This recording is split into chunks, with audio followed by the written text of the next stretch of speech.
Mika, t'es rayonnant, mais de ouf. Aïe aïe aïe, aujourd'hui, nouveau micro, nouvelle caméra, on Mais est au top. bah écoute, j'espère qu'en tout cas ça va faire un bon rendu parce que malgré les nouveaux micros, on m'a quand même pas mal dit que ma qualité elle était pas ouf. Alors pour moi, comme je t'ai dit, IB, je pense que c'était plus dû au fait que tu avais une mauvaise connexion. Bah même ça m'étonnerait, Mika. Mais bon, de toute manière, il y aura toujours des petits des détails à régler. Comment ça va, mon gars? Bah ça va, écoute, hein, franchement, Ça on a va? vécu un beau week-end hier. Pas trop fatigué Et de ce week-end T'as commenté tout le week-end, c'est ça? Ou deux fois dans la en même fait, soirée? ouais, j'ai commenté le KSW qu'il y a eu hier soir à 20h30 et ce matin le Bellator à 5h du matin, la main carte. Mais Eh, mais ça va. c'est pas chaud de commenter genre les cartes comme le KSW ou t'es genre tu connais pas les gars, c'est des mecs des pays de l'Est, tu vois, où ça Bah va. après, sur le KSW, il y a toujours deux, trois mecs que je connais. Mais ouais, des fois, Ouais, il y avait un combat, par exemple, féminin. Je te cache pas que je les connaissais pas. Mais après, elles m'ont impressionné, hein. ouais. Et il y a une combattante féminine. Franchement, des fois même, je me disais, si tu lui mets un mec en face, elle le découpe. Elle était, Tu elle penses était à, tu costaud. penses, tu penses à quel Non, mec jamais quand je tu vais dis ça par cracher exemple? des noms comme ça. T'es fou, toi. Je plaisante. En tout cas, bienvenue sur cette 69e épisode. Bientôt le centième, Mika. Ça passe vite, mon gars. Ouais, ça fait presque 2 ans maintenant, du coup. Fin d'année, ça fera 2 ans. Je crois qu'on avait commencé en septembre, novembre 2021. Pas Donc, nerf, je c'est crois que ça. simple. Il y a 54 semaines dans une année. Donc, Ah, mais, ah ouais, mais sauf qu'on n'a pas. On a dû rater au total au moins 5 semaines, je pense, voire un petit peu plus. Peut-être 5 6 épisodes, mais bon, l'essentiel c'est qu'on est là aujourd'hui. Bienvenue à tous, n'oubliez pas de vous abonner, de partager, de commenter comme vous le faites si bien. On va revenir aujourd'hui sur le débrief de l'UFC de ce week-end. On avait fait la preview avec Adel Cassata aussi. Là, on va débriefer tout ça. La victoire de William Gomis face à l'invaincu Marshall. Mika, moi personnellement, j'ai bien aimé la performance. Après, voilà, je vois venir, hein, parce que c'est un mec du Factory et tout. Mais je trouve qu'il y a un problème avec 501, là, surtout sur Twitter. Je trouve qu'il y a il y a la critique un petit peu trop facile. Personnellement, quand un, un Américain invaincu comme ça, que c'est dans la cage de l'Apex, à domicile, je ne dis pas qu'il y a un arbitrage maison, mais pour moi, il a fait la performance qu'il fallait, William. En termes de gestion de distance, pour moi, il a fait le combat qu'il fallait. Ok, c'est pas le combat le plus spectaculaire, c'est pas le combat avec le plus d'engagement. Mais honnêtement, en fait, où je vois que la performance de William, elle était bonne, c'est quand je vois les deux précédents combats de Marshall. Tu vois bien ce que tu en penses, toi, parce que je sais que tu as scoré le premier round pour Marshall. non, non, non. Ouais, mais je vais y revenir. Quand je te dis Vas-y, dis-moi. non, quand tu me Ok. dis je score, c'est que je trouvais que, en fait, mais je vais revenir dessus. C'est vrai que je voyais un léger, mais très léger avantage de Marshall, mais sur les frappes significatives, c'est vrai que Gomis, il a mis plus de frappes significatives. Ouais. Mais après, je me suis demandé comment on pouvait scorer ce round parce que c'est Marshall qui a été à l'initiative de tout le round. Mais Du c'est premier ça qui me, round. ouais, c'est ça qui me questionne, moi, dans le premier round. C'est que Gomis, il a beaucoup été dans le reculoir. Il n'arrivait pas encore à trouver sa distance. Il a mis quelques middle, des low kicks, mais même en anglais, il ne s'est pas montré ultra dangereux. Donc Bah, c'est pour ça que sur le premier round, je le trouve hyper serré le premier round. Et c'est vrai que j'avais tendance à le donner à Marshall. Maintenant, c'est archi pas un vol de l'avoir donné à Gomis. Et si tu regardes les nouveaux critères de notation et que tu prends effectivement que les frappes significatives, genre ce que tu entends par dommage, donc oui, il mérite sa victoire. Mais après, je vais revenir sur l'analyse du combat parce que je te rejoins totalement sur le fait que pour William Gomis, la seule façon de gagner ce combat, c'était de faire un no-fight. C'est-à-dire que plus il allait à la guerre avec Marshall, et plus ses chances de gagner étaient moindres. ouais, c'est La, ça. la manière pour lui de gagner ce combat, c'est ce qu'il a fait hier. Alors effectivement, sur le côté spectaculaire et chaud de ce que peut-être les néophytes ont envie de voir, c'est-à-dire du sang, de la castagne, etc., eh ben, c'est effectivement pas le combat le plus ouf, voire c'est vraiment pas un combat référence pour lui. Mais par contre, en termes de tactique et de gestion des distances et de déplacement, bah, c'est excellent ce qu'il a fait. Et on l'a vu au troisième round, quand Marshall lui a mis la main dessus, ça a été très, très, très, très compliqué pour Gomis. Attends, parce qu'en fait, à ce moment-là, il lui met la main dessus, en fait, il capitalise sur une erreur. Donc forcément, il a déjà les body locks et il est déjà dans le dos. Mais dans le premier round, on voit une excellente défense de lutte de la part de Gomis parce qu'en fait, ils sont en 50-50. Lui, il a un underhook et William, il vient passer un barrage, tu sais, au niveau des jambes pour pas qu'il puisse défendre. Et ça, descendre dans les jambes. Ça, je trouve que c'est une bonne défense. Et même dans le deuxième round, tu vois que Marshall, il va chercher le cage control et c'est lui qui avorte. Donc, c'est lui qui annule en fait la lutte et qui repart. Parce que je pense qu'à ce moment-là, il doit sentir qu'il n'y a pas moyen de l'emmener au sol. Donc après, l'amener au sol du troisième round, c'est sur une erreur que William fait. Je crois qu'il s'engage trop, il réussit à rentrer les bodylocks et à prendre le dos.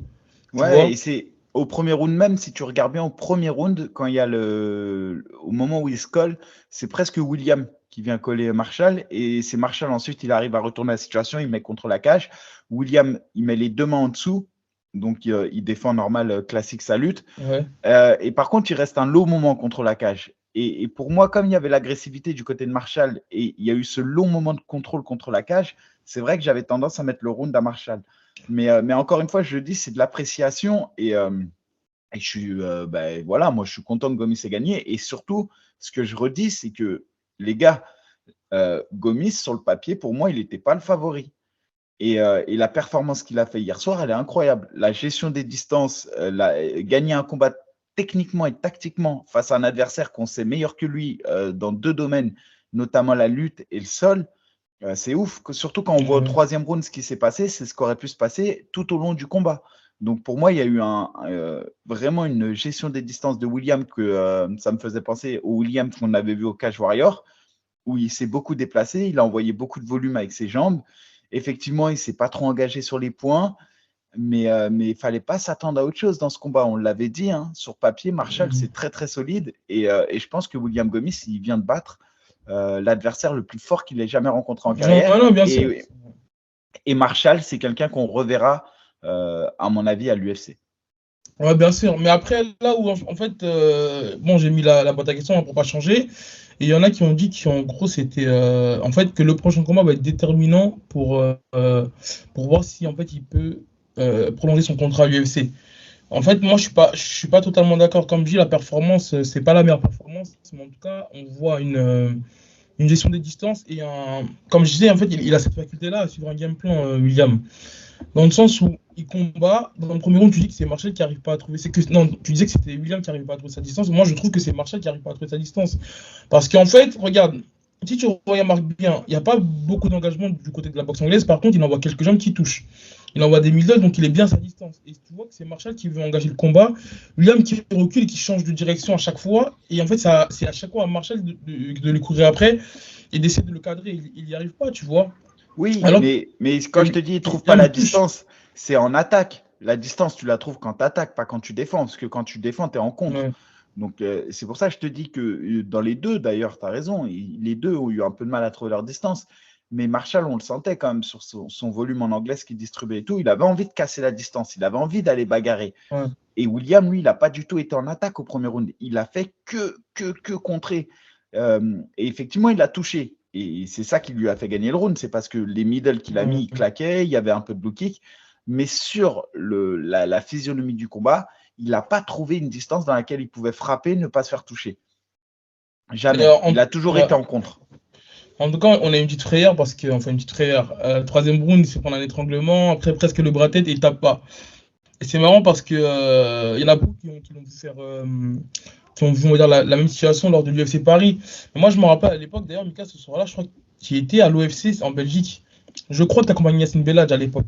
Il avait affronté un mec, William, et il était pas en triangle. Et je te jure qu'à ce moment-là, moi, je suis devant l'OFC, bon, je le connaissais pas. Hein.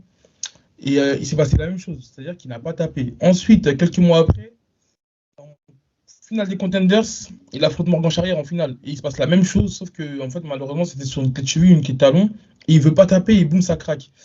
Avant ça aussi, bien avant ça, il affronte Saladin Parnasse. Il s'affronte les deux. À un moment donné, Saladin Parnasse, il est sur un bras-tête, il tape pas. Le mec, il est vraiment dur au mal. Franchement, c'est un truc de fou. Après, bah, il se passe ça à l'UFC Paris, il se passe encore ça hier. Mais en tout cas, ça doit vraiment dissuader les gens d'aller chercher une soumission ou un étranglement. Parce que le mec, il veut pas taper. Pourtant, hier, il était bien engagé. Hein. Ah À un moment donné, il a les crochets, il est à plat ventre. Et tu vois, malgré ça, bah, il tape pas. C'est ouf. Hein.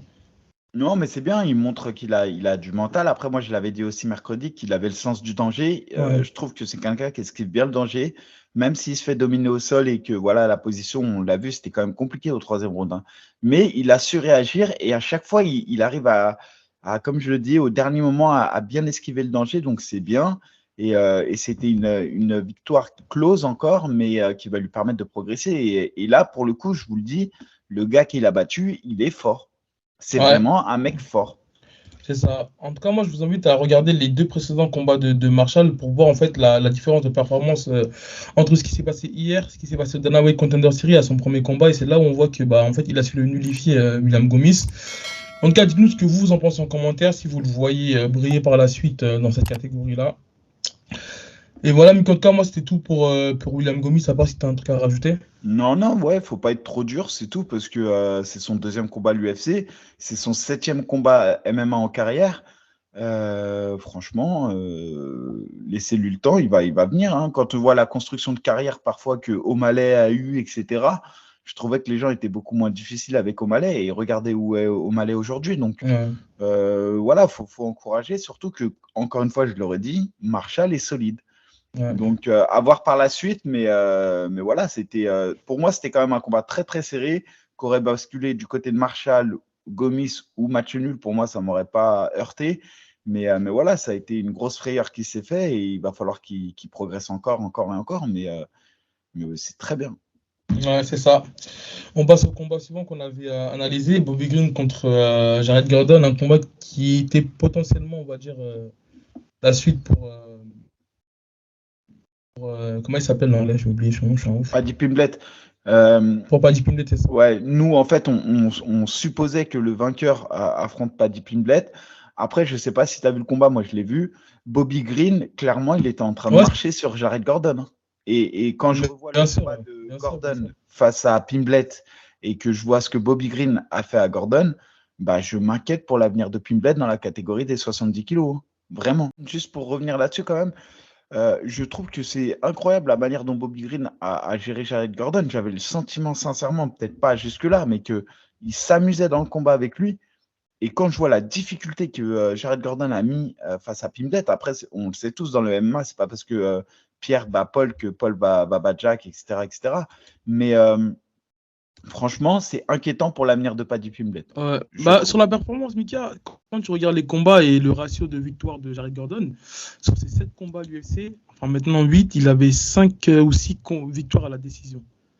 Et le premier combat qu'il gagne, c'est par TKO, c'est son premier combat à l'UFC. Le problème, c'est que moi, je trouve qu'il n'est pas il est pas assez entreprenant dans le combat. Donc, tu sais, il fait toujours la crochet droit. Ça déconne ton micro. Mais écoutez, j'ai changé de micro. J'espère que la qualité sera beaucoup mieux. Parce que Mika m'a signalé des problèmes de son. Donc, on a fini sur Jared Gordon et Bobby Green. On peut passer au main event, Mika. On avait le numéro Ouais. 3 et 4 de la catégorie des heavyweight Curtis Blade et Sergey Pavlovich. Ouais, et Premier franchement, round. j'ai gagné un bon billet grâce à ça. Parce que je l'avais dit, Déjà, t'as parié encore. Ouais, j'ai parié. Je t'avais dit, la cote a été bien de Pavlovic. Elle était à 2,30. On le rappelle que ceux qui n'ont pas 18 ans, non, c'est haram de toute manière de parier, donc pariez Ouais, pas. vas-y, mon frère. Toi, tu me parles de Halam. Moi, j'ai parié. J'incite pas au pari, attention. Je dis juste que j'ai parié sur Pavlovic et que bah, j'ai gagné le jackpot. Je sais pas si tu penses comme moi, mais le combat, il a été à sens unique. Encore une fois, par contre, Curtis Blade, il montre qu'il encaisse quand même. Parce que, un peu à l'image de Ngannou, il a encaissé les premières droites sans broncher. mais, mais à un moment donné, c'était trop. Bah, Et en fait, c'est vrai qu'il encaisse. Excuse-moi, vas-y. non, non, bah, à un moment donné, il en a encaissé deux, trois de trop. J'ai trouvé que quand il a décidé d'amener au sol, c'était déjà qu'il était dans un état critique, ce qui fait qu'il n'a même pas réussi à surprendre Pavlovic. Et Pavlovic était trop costaud. Et le pire, c'est que je n'ai pas senti Pavlovic hyper rapide, hein, dans ce qu'il proposait. C'était, j'ai senti que c'était du Pavlovic, quoi. Il a avancé, il n'a rien changé dans son jeu, en fait. Il a boxé un peu plus en combinaison, peut-être, mais j'ai pas senti un Pavlovic 2.0, tu vois. Il vient avec ce qu'il sait faire et ça marche bien. Et si aujourd'hui, il y en a bien un qu'on peut appeler le Ngannou numéro 2, c'est lui quand même, hein. Parce que là, sur ses derniers combats, C'est incroyable ce qu'il a fait. Et en plus, si on compare Ngannou, bah, c'est beaucoup plus propre sa boxe. C'est une boxe en combinaison.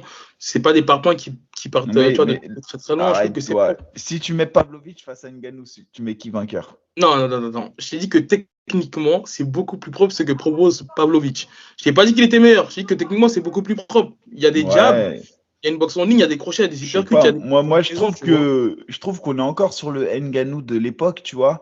Et on oublie un Oui, peu mais ce que Ngannou il a proposé dans le combat contre Miocic et oui, tout. bien sûr, mais c'est une globalité après, Mika, le reste, le reste de ses performances. Moi, la performance qui m'a choqué, je pense qu'elle a choqué tout le monde, c'est contre Jairzinho. Quand tu regardes le ralenti et que tu vois les 3-4 crochets qu'il Oui, fait, mais ça aussi, marche après. faut remettre dans le contexte. C'était que quand il a affronté Jairzinho, c'était la descente aux enfers pour lui. C'était le combat qui. Non! Mais t'es Toi, un tu fou, parles de quoi. Curtis Blade. Quand il bat Jairzinho, il est sur 3-4 victoires. Avec Ah, Junior Dos peut-être, Santos, ouais. Ken Ok. Velasquez et tout. Mais non, en tout cas, après, pour revenir à la performance, non, je suis pas surpris parce que je te dis, Curtis Blade, quand il tombe sur des punchers, lorsque c'est à mi-distance, le mec, il est perdu. Avec Mark Hunt, pareil, hein. Avec Mark Hunt, il se prend un knockout. Après, voilà, il active la lutte dans sa tête, donc il réussit à l'amener au sol. Mais avec Derrick Lewis, c'est pareil, il essaie de lutter, ça marche pas. Avec Ngannou, pareil. Et une fois que, en fait, plus le temps il passe, et plus il n'arrive pas à lutter, on dirait. Enfin, non, c'est pas ça, c'est que plus le temps il passe, lorsqu'il n'arrive pas à rentrer, à mettre sa lutte, c'est là où tu as l'impression que bah, psychologiquement, il y a une chute. En fait, il Ah fait bah, semblant de pouvoir échanger et en fait, il rentre des takedowns de détresse. Et à partir du moment où le premier ne passe pas, bah, tu es presque sûr qu'il va se prendre un take-out parce que là, le coup qui se prend, tu as l'impression que c'est lui qui se jette. C'est pas un knockout qui le fait tomber. Enfin, il y a eu un knockout dans le premier round. Enfin, dans le début du premier round, il tombe, il se relève. Mais là, quand tu regardes bien la combinaison qui se prend, il tombe, mais genre, il se met à genoux lui-même, tu vois. ouais, non, Et, mais non, il n'en pouvait plus, il n'en voulait plus. Et après, au départ, il trouvait sa distance. Il arrivait même à toucher Pavlovich. Mais Pavlovich, il a tout encaissé sans broncher. ouais, c'est ouf, hein. Franchement, il est inquiétant, le Pavlovich, quand Mais même. t'as vu le jab qui fait vaciller il met un jab sans puissance, ça fait vaciller Curtis Blade. J'ai dit, mais c'est quoi c'est quoi ce bordel? C'est Ouais, non, incroyable. mais il est franchement inquiétant. Et voilà, on se disait pour Cyril Gane, c'était soit Pavlovich, soit Curtis Blade. Et je pense que, en tout cas, là, ce qui a du sens, ça serait de faire Pavlovich contre Cyril Gane.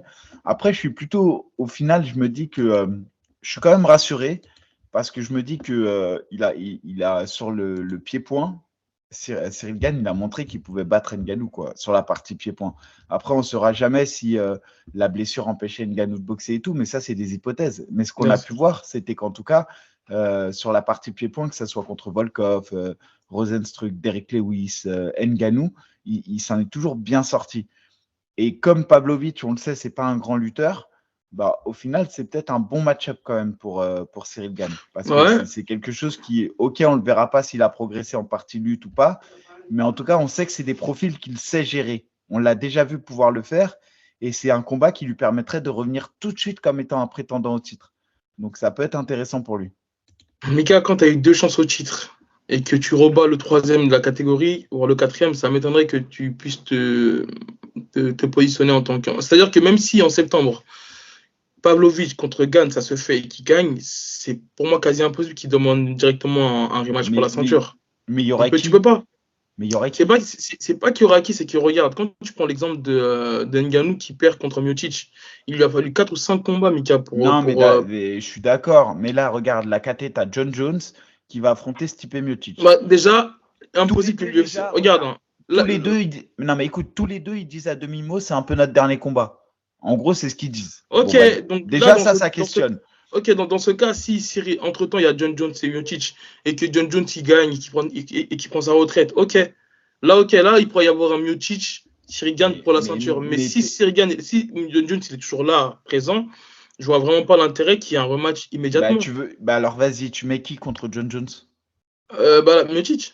Ah, entre-temps. Ben non, mais tu mets qui? Si John Jones, Non, il passe Miocic, tu mets qui? si John Jones, il passe Miocic et que Cyril, il passe. Pavlovich? Bah, entre-temps, il y aura Thomas Pinal qui sera monté. Mais non, mais Mais toi, si, arrête. Mais oui, mais mais Aspinal, Mika, il va voir faire un Mika, combat. Mais qu'est-ce que tu attends, racontes, non, mais gros? je vais te Attends, rappeler regarde. le top 10. Oh, regarde, t'as John Jones champion. Ouais, Cyril Cyril numéro Gane 1, numéro 1, Stipe Miocic 2. Miocic numéro 2, Pavlovich numéro 3, Curtis Blade numéro 4 et Aspinal numéro 5. Je te dis qu'on fait le numéro 1 contre le numéro 3. Et de l'autre côté, tu as John Jones contre Stipe Miocic. Mais c'est normal que si Cyril gagne Pavlovich, il a directement le title fight. C'est archi normal. Qu'est-ce que tu vas aller chercher des Tuivasa, des Volkov, des Spivak, des Aspinall? Ils vont le faire patienter. Je pense qu'ils vont faire un. D'accord, mais donc, écoute-moi. Tu mets qui? Tu mets Aspinall, Spivak, Tuivasa, tu mets qui? Non, mais déjà, John Jones, il va prendre sa retraite, je pense, parce qu'il n'a aucun intérêt à affronter la nouvelle génération en termes de legacy. Mais pour moi, tu ne peux pas donner un title fight immédiatement quand tu as eu 2 chances au titre. Pour moi, c'est logique. Sur un an, Mika, il a eu 2 chances au titre sur un an, il me semble. Oui, mais peu importe. Moi, je ne dis pas qu'il ne le mérite pas. Je te parle en termes de logique sportive. Après, on ne sait pas ce qui peut se passer. Mais en termes de logique sportive, il perd contre le numéro 1. C'est un peu comme Holloway qui perd contre Volkanovski. Non, mais Mika, après, il faut aussi voir la défaite. Il faut aussi voir la manière dont la défaite. Je suis d'accord, mais c'est John Jones en face. Peu importe la défaite, mais on est tous d'accord pour dire que la défaite, elle en est ce qu'il en est. Mais à l'heure actuelle, si lui, il n'a pas réussi à mettre à mal John Jones, c'est quand même pas Spivak qui va réussir à aller gagner la ceinture face à John Jones. Ah non, bien sûr, mais regarde, Spivak, il est déjà numéro 8. Ça veut dire que déjà, bon, Thomas Spinell… Regarde, attends. T'as Rosenstruck numéro 9, Spivak numéro 8, non, mais pour moi, eux, numéro 7, tu les enlèves de l'équation. Ok, on les retire. Ensuite, tu as Stipe Miocic qui va affronter John Jones. Donc ça, c'est déjà acté. On est d'accord. Derrière, on a Curtis Blade qui vient de se faire rouler le pauvre par Pavlovich. Bon, bah, lui aussi, on peut l'écarter. Ouais, non, lui, tu l'écartes de l'équation. Ensuite, il nous reste qui? Pavlovich ou Gane? Bah, c'est ce que je dis. Le combat va faire qu'il y en a un des deux qui sera éliminé. Ensuite, il reste Thomas Spinall. Mais Thomas Spinall, pour l'instant, il est numéro 5, il revient de blessure. Ok, jamais il aura le titre. Cas, non, mais je ne dis pas qu'il aura le titre. Dans ce cas, si il y a Pavlovich Cyril en septembre et que Cyril il gagne, je pense qu'il lui donne Thomas Spinall juste après. En tout cas, il n'aura pas une chance au titre immédiatement. Ouais, peut-être, je sais pas. Mais ça m'étonnerait en tout cas après, Mika. Ça m'étonnerait parce que quand tu regardes en général, quand tu perds une ceinture intérimaire entre Aspinall et Cyril Gane, tu vois. Ouais, c'est ça, entre Aspinall et Gane. En tout cas, pour moi, c'est quand tu as une chance au titre, pour moi, tu attends au moins 4 tours avant de… Mais non, mais la KT des poids lourds, c'est pas la KT des poids légers et tout. Explique-moi pourquoi Ngannou il se passe ça. Après, peut-être que c'est un problème. Mais parce que Ngannou, tu le sais très bien, il y avait un problème de management, il y avait un problème d'entente avec l'UFC, c'est pas pareil. Écoutez, moi je sais pas, mais dites-nous ce que vous en pensez en commentaire. Faut voir. En tout cas, c'est un combat que le peuple demande septembre Paris. On dirait qu'il y a Aldric qui nous dit qu'il y aura une demi-finale entre Manon Fiorot et j'ai oublié l'adversaire. Enfin, c'est pas sûr, c'est à prendre au conditionnel. Et on met une event, pourquoi pas avoir John Jones, enfin Cyril et Pavlovich ou Cyril et Thomas Spinall parce qu'il avait annoncé un retour imminent Thomas Spinall. Donc c'est pas impossible. Ouais. Donc voilà. Moi, je crois pas trop que Aspinall il revienne face à comment dire à Cyril Gane. Je pense plus, tu vois, à Aspinall qui reprend Blade directement, tu vois. À la rigueur, c'est possible. C'est possible. Après, Blade, je ne mens pas. Blade, moi, je pense qu'ils vont je sais pas, qui vont un petit peu l'évincer parce que… Mais non, gros. Franchement, t'es un ouf. T'as pas conscience que la KT, elle est déjà déshabillée. Tu sais que ça fait 3-4 ans que la catégorie… Bon, à part Ngannou, mais ça fait 3-4 ans que tu as Jairzinho dans le top 5, dans le top 10, que tu as Derrick Lewis, que tu as Volkov, que tu as… Chris Dogos, il est arrivé il n'y a pas longtemps. Ivanov, il est encore dans le top 15. En fait, si tu veux, là, il y a peut-être 3-4 nouveaux noms, et encore. Hein.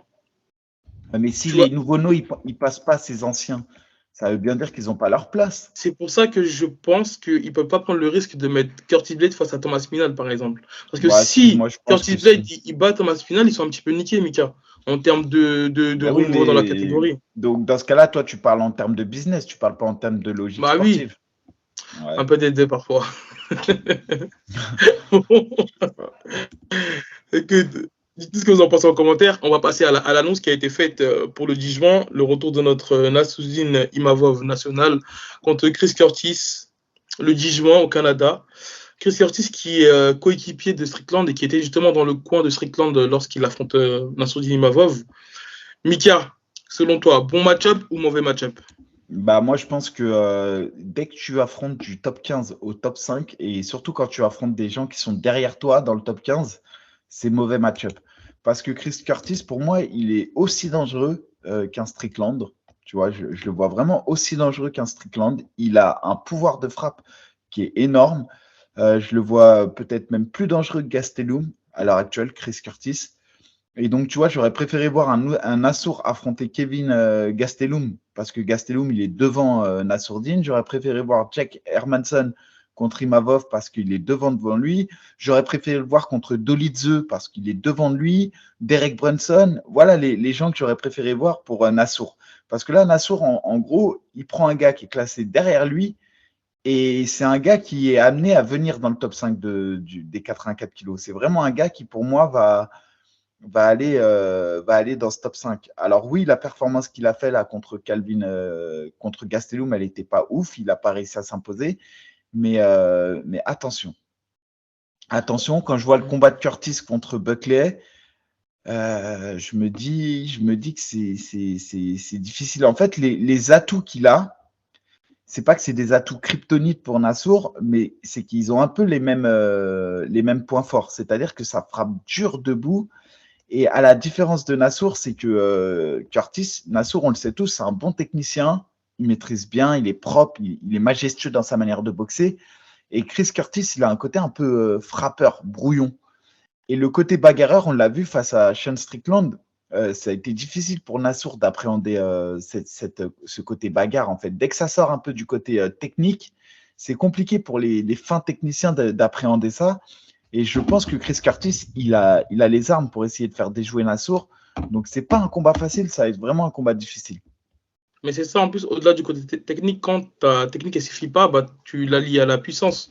Et là, on est sur des gros morceaux. Hein. Et moi, je pense qu'il y a vraiment un problème de catégorie pour Nassour. Et il y a d'autres facteurs qui s'y ajoutent. C'est que, il y a quelques semaines, il a posté qu'il se faisait opérer. Donc là, je ne vous annonce pas un croussi ou un truc qui était en off. Tu vois, il avait fait un post en story ou sur Instagram qui disait qu'il s'était fait opérer de la cheville. Donc forcément, il y a le temps de la rééducation, de la réathlétisation. Et je pense que c'est beaucoup, beaucoup trop tôt pour un retour, surtout que récemment, il y a eu la défaite face à Strickland. Et j'ai l'impression qu'il faut prendre le temps d'évoluer, surtout lorsque tu enchaînes ces combats-là. Lorsque tu es dans le top 10, dans le top 15, il faut vraiment prendre le temps d'évoluer parce que c'est des runs vers le titre, tu vois. Donc, moi, je pense que c'est un petit peu trop tôt et qu'il y a aussi un problème de catégorie, à mon sens. Ouais, mais donc, je rejoins ce que tu dis. Après, j'entends ce que. Moi, alors, je sais pas sur la blessure, mais s'ils ont accepté le combat, c'est qu'ils pensent qu'il peut faire un camp d'entraînement complet quand même. Parce qu'après, en plus, il combat sur une belle carte, hein, n'empêche. Hein. Après, ça a été annoncé là, Mika, il y a quelques jours. Donc, forcément, il y avait sûrement des négociations, je ne sais pas. Mais ouais, faut voir. Hein. Faut voir. Enfin, je pense que sur le côté, est-ce que Nassour sera prêt pour le combat? Je pense que oui. Sinon, ils n'auraient pas accepté le combat. Ah, bien sûr, ouais, tu sais, des fois, il y a des occasions qui se présentent. Bah ouais, après, là, mais là, c'est pas une occasion, c'est pas comme si c'était un truc, tu vois, Chris Curtis, c'est loin d'être un cadeau, c'est pas une occasion. Hein. C'est un En bon plus, il est derrière Nassour, en plus, hein, il est top 15, il est 15e. Ouais, c'est ça que je te dis, il est derrière Nassour, et franchement, quitte à prendre un risque, pas un risque, parce qu'après, tous représentent un risque, mais quitte à prendre un mec comme ça, tu vois, j'aurais préféré qu'il prenne Gastelum ou Hermansson, ou Dolidze même, par exemple. Vraiment, tu vois, genre, qu'il y aille un peu vers l'avant. C'est vrai que je trouve. En fait, Curtis, c'est un peu chiant, quoi, parce que ça tape fort, c'est dur, c'est un côté bagarreur, c'est fort physiquement. Après, on le sait, Nassour, il est capable de gérer ça. Mais Et sur les statistiques, c'est 100% de takedown défense. Hein. Pour qui? Pour Chris Curtis, ouais. Ouais, mais après, je pense même pas qu'il a envie d'aller au sol, pour être honnête. Non, mais ce que je veux dire, c'est que voilà, s'il y a une ouverture, tu sais, il peut y avoir des changements de niveau parfois. Mais là, le gars. Mais après, même le combat qu'il a fait contre Joaquin Buckley, en vrai, tu vois, il s'est mis en danger en allant à la bagarre, mais il l'a éteint. Il lui a mis une vraie extinction des feux, tu vois. Donc, c'est pour ça que je dis il a quelque chose dans les mains quand même, ce gars-là. Ah non, bien sûr, mais c'est le combattant le moins intelligent, mais par contre, tu sais, il monte les mains, il avance. Hein, quand il combat contre Hermansson, il le suit tout le round, tu sais, il coupe pas la route, et ben Hermansson, il fait quoi? Il se déplace, change de direction, il lui met des middle, tu sais, il lui court après pendant 3 rounds. Et la différence, c'est que Nassourdine, il est beaucoup boxe anglaise, tu vois. Et il n'a pas des déplacements qui pourraient, on va dire, faire du in and out. Enfin, il peut faire du in and out, ouais, mais uniquement en ligne. Tu sais, mais je trouve qu'il n'y a pas de changement de direction de sa part. Parce que quand il avait affronté Yann Enish. Yann Henich, il avait, et Chabazian, il avait boxé avec une gestion des distances Ouais, qui était ouais. incroyable, qui En était fait, juste c'est ouais, parfaite. c'est une Et, gestion des distances qui est focalisée sur la boxe anglaise. C'est-à-dire que c'est et du juste 1-2. pour Ouais. revenir aussi sur le palmarès, du coup, ils ont quand même 2 points communs sur leur palmarès, Nassour et lui, c'est notamment Buckley et Phil Hayes. Et Phil Hayes avait réussi à Phil arracher House. une, Phil House, Phil Mika. Hayes, ouais, avait réussi à arracher une victoire sur Nassour, Ouais. alors que Curtis, il l'a éteint, extinction des feux premier round. Et on sait que même si c'est une domination qui est pour moi totale sur les 2 premiers rounds, voire même jusqu'au 2,5 de la part de Nassour sur Buckley, on sait que Buckley revient fort dans le 3e round à Paris. Et Chris Curtis, il arrive à éteindre la lumière à Buckley. Donc, c'est des indicateurs qui montrent que le combat va être équilibré en tout cas. Après, je pense que Nassour, il a largement les armes techniquement pour pallier ça. Maintenant, petit questionnement sur la puissance. C'est ça qui me C'est questionne ça. le plus. Bon, en tout cas, dites-nous ce que vous en pensez dans le chat en direct. Et Mika, il y a eu 2 annonces sur RS15 parce qu'apparemment, il y a eu pas mal d'annulations, notamment le combat d'Azamat, c'est le jeune poids lourd qui devait faire ses débuts. Donc là, il y a eu des annonces. Je vais me mettre sur Instagram. On a eu Amin Ayoub qui fera un combat, finalement, en short notice pour un petit peu fournir la carte. Et il y a Ibrahim Mané qui fera aussi un short notice. Donc ça, c'est pour l'actualité du MMA français. Et le week-end prochain, on a Claire Lopez qui est française, mais qui s'entraîne à Londres, il me semble, qui combattra au Rising laisse-moi juste me mettre à jour contre Rena Kubota. C'est au Rising, donc voilà, on va dire c'est le nouveau Pride avec les règles Pride, donc les foot stomps, les pénaltys dans la tête. De la bonne castagne, donc voilà, C'est de la allez bonne donner la. castagne. Ouais, Allez, sur la carte du RS15, en tout cas, ils n'ont pas actualisé la carte. Je le vois pas là. ils ont mis. Ibrahimane et Amin Ayoub, je les vois pas sur le RS15. C'est sur l'Instagram. Et il y a Amin Ayoub aussi. Ok, bah écoute, ça va être une belle carte. On a normalement Vincent Delguera, on rappelle, Demarté Peña qui affrontera Mehdi Sadji. Gros combat, moi, c'est Klinkhammer que j'ai hâte de voir contre Christopher Jacquelin. On avait aussi qui était Mustafa Aïda qui affrontera Moumen. Il y a des combats. On a aussi Kroll qui affrontera Azilder. Donc, non, il y a des beaux combats. Franchement, j'ai Ouais. hâte de voir. Après, je reviens sur le KO de la semaine. J'en parle parce que je l'ai commenté. KO incroyable. Lors du tournoi 1 million de dollars du Bellator, c'était la finale chez les moins de 61 kilos. On avait comment dirais-je, Patchy Mix qui affrontait Rofeon Stotts. Franchement, incroyable. Rofeon, il avait beaucoup fait parler de lui, Stotts, sur son dernier combat. Il avait affronté. Non, c'était son avant-dernier combat contre Juan Archuleta. Ils avaient fait un combat de ouf. Ça partait dans tous les sens. C'était incroyable. Et je le voyais devant parce qu'en pied-point, c'est vraiment solide, ça débite et ça ventile. Alors qu'on connaissait Pachi qui était plus un gars du sol, avec peu d'aisance en pied-point. Et en fait, il a fait quelque chose qu'on voit rarement, c'est qu'il a mis un genou debout, alors que son adversaire, il n'a pas tenté d'amener au sol. Et en fait, il est venu tout droit, il a pointé son genou vers le ciel et il est venu toucher le menton de son adversaire sans sauter, sans rien. Il s'est juste servi de son allonge, enfin de son segment, et il a touché plein menton Stott, et il remporte le tournoi au premier round au bout d'1 minute, et il empoche le million alors qu'il était contender. Donc juste pour ça, le chaos et le contexte font que vraiment, pour moi, c'est vraiment le combat du week-end. Ok, Mika, j'ai appelé Missa. À force de te moquer de toi quand tu défends les prénoms. Merci pour le KO de la semaine. Je crois qu'on est bon pour aujourd'hui, Mika. On se Ouais, retrouve, c'est bon. je pense, d'ici quelques jours pour faire la preview avec Al Cassata pour l'UFC 288 qui aura pour main event Aljamain Sterling contre le retour contre Cerudo pour son grand retour après 3 ans d'absence. Et voilà, Ouais, Mika. ça va être incroyable, hein, cette UFC. Franchement, c'est. Ouais. Et je rappelle, on a sur la même carte Gilbert Burns qui remet le couvert face à Mohamed. On a Jourdain face à Kron Gracie. On a Evloev contre Mitchell. Alors, ce combat, ça va être un truc de ouf. Ouais. Et il y a un autre combat, je ne sais plus c'est lequel j'avais noté, mais je ne le vois plus. En tout cas, bref, ça va être vraiment un UFC de malade. Ok. Hâte d'y être. Mika, c'est tout pour aujourd'hui.